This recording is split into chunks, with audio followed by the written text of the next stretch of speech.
Mega Man X series has gained appreciation and ire since its introduction to the SNES in 1993, changing little from the framework of the previous series because it simply didn't need to stay a competent game series in the future. Our Hero X is more mature looking, bigger, and better than ever, with a sophisticated, futuristic plot driving the stories behind each game. The battle between the Maverick Hunters and the Reploids has won my fanhood, and millions of others as well, and it continues in Mega Man X4, developed for the PlayStation by the good folks at Capcom.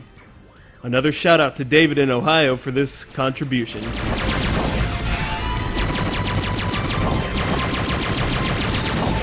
As I mentioned before, the framework of the Mega Man X series didn't change much from the Mega Man series, which has earned our Blue Buddy a loyal fan base that is growing every day.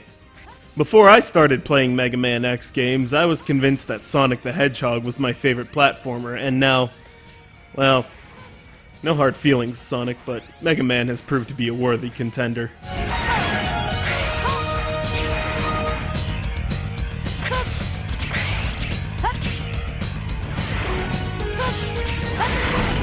The combination of semi-cartooniness, thrilling gameplay, and a storyline that involves war, genocide, and loyalty to your brethren appeals to adults as well as the elementary school-aged gamers. The plot of X4 is well presented in full animation cutscenes.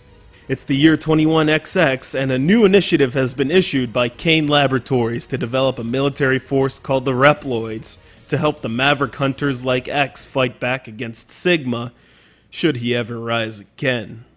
Meanwhile, the leaders of the Repliforce, appropriately named General and Colonel, are acting a little shady, and it's later revealed that they're in cahoots with someone who is plotting the destruction of the Maverick Hunters. As a result, the floating city known as Sky Lagoon has been sabotaged and has fallen into a city below it, killing thousands. Colonel and General are now labeled as Mavericks, and as retaliation, they turn the Repliforce loose. This is where X comes in, with a little help from his good buddy Zero, the second time the red-armored, blonde-haired sword swinger appears as a playable character.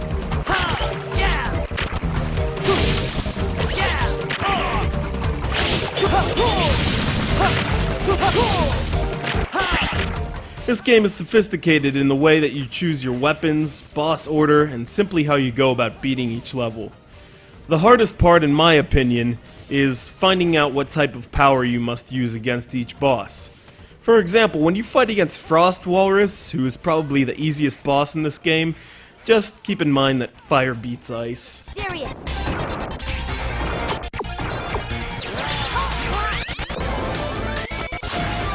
Of course, to make it easier to defeat him, you have to beat Magma Dragoon, the traitor against the Maverick Hunters, who is obviously fire-based.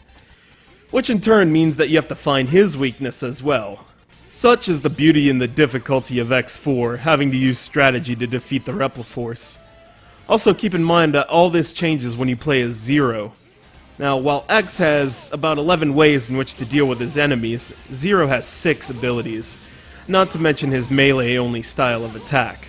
It can be a bloody headache, to be honest, but that's why Mega Man has retained such a loyal following. It's not for noobs. I would highly recommend any part of the series to the first-time Mega Man player, especially to those like me who were raised on Sonic the Hedgehog and are looking for a more complex change of pace.